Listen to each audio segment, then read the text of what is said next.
Hi, this is Diane Lovetobake, and what we're going to make is coconut apple coffee cake.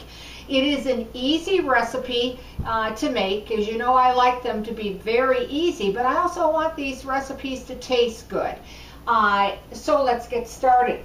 First, let's start off with 1 cup of applesauce. I'm using the unsweetened, but if you want this coffee cake to be a little bit sweeter, go ahead and use the sweetened applesauce. But put 1 cup in.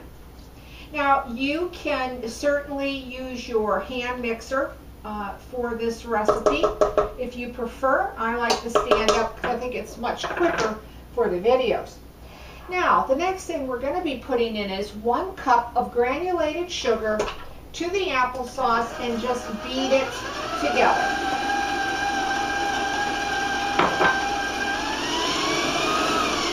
Okay. We're also going to be putting in 1 cup of brown sugar to this and just beat it till it's nice and smooth.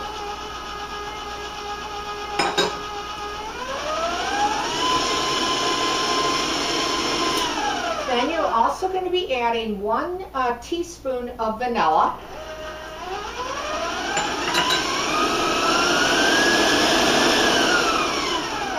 Putting in 2 eggs. I've had them at room temperature, and I'm going to beat 1 in at a time.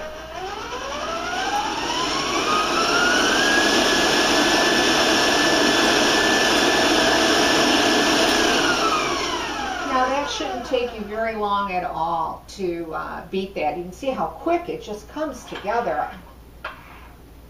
Okay. Let's work on our dry ingredients. So what you're going to be needing is 2½ cups of all-purpose flour.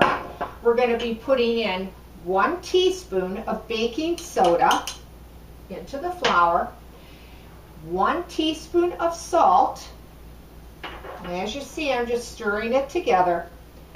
We're going to put 1 teaspoon of cinnamon in. This cake, because of the cinnamon and the apples, when you bake it, the kitchen will smell really good.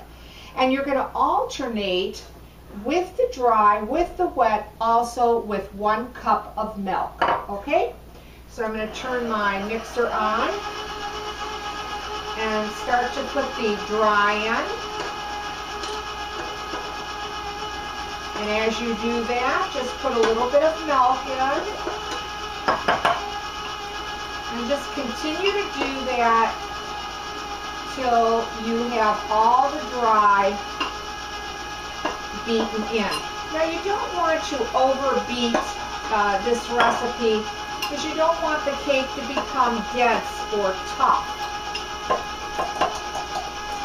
Alright, that's the rest of my dry.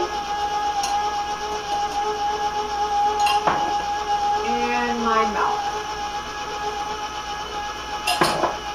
I'm just going to raise my speed a little bit just to blend it. As I said, you're really just beating it, you know, ever so lightly. You're not overbeating it. The next thing we're going to be putting in, of course, is the coconut. I'm going to be using sweetened, shredded coconut, and you'll want to put 1 cup in.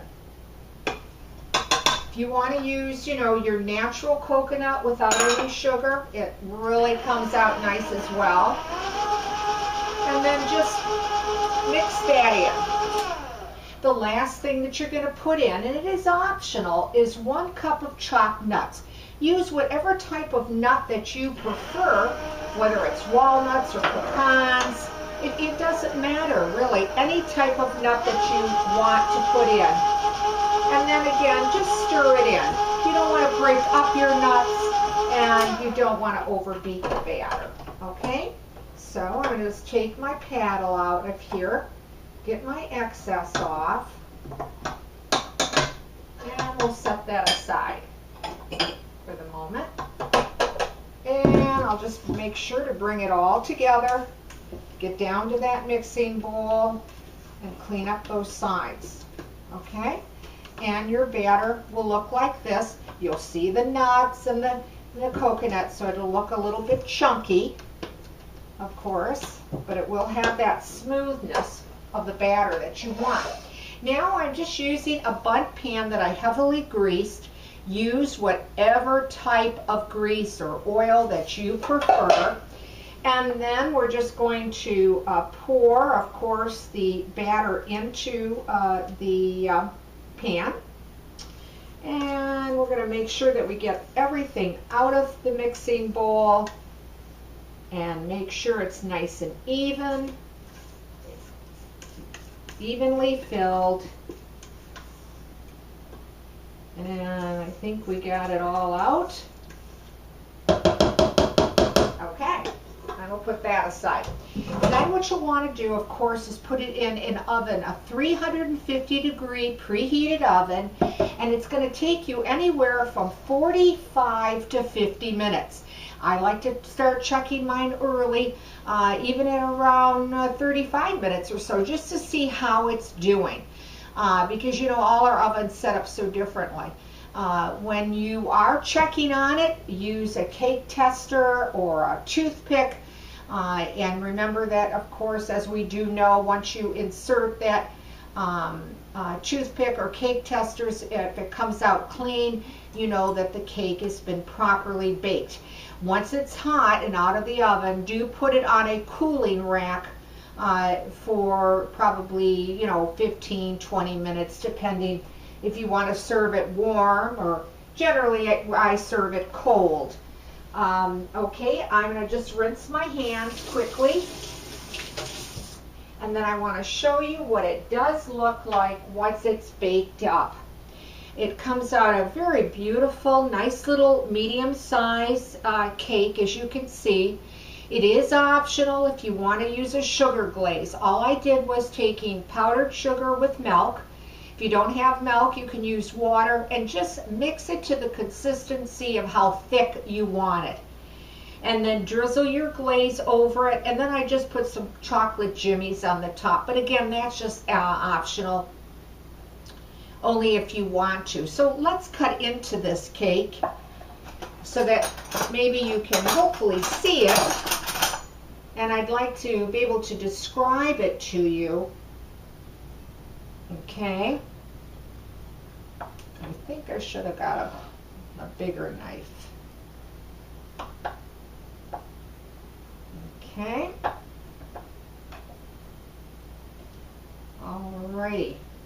Okay. Well, maybe you can see this better, I don't know. But anyway, it comes out to be a very nice cake. It is light. It's not a real dense cake. It's about a medium, in density cake. But it is really great with a cup of coffee in the morning, or a cup of tea, or that type of thing, because you'll see the nuts and you'll smell the apples and the coconut. It just smells up so beautifully when your kitchen, with the aroma of apples and coconut and cinnamon. Well, there you have it. You've got coconut apple coffee cake, an easy, a quick recipe. If you give this recipe a try and you like it, we'll leave a comment, because I always like to hear from you. And as always, I want to thank you for watching Diane Lovetobake. I also would hope that you would subscribe to my channel, and please watch me on YouTube, because that's the only place that I have my videos, on YouTube. So thanks again for watching, and I'll see you soon.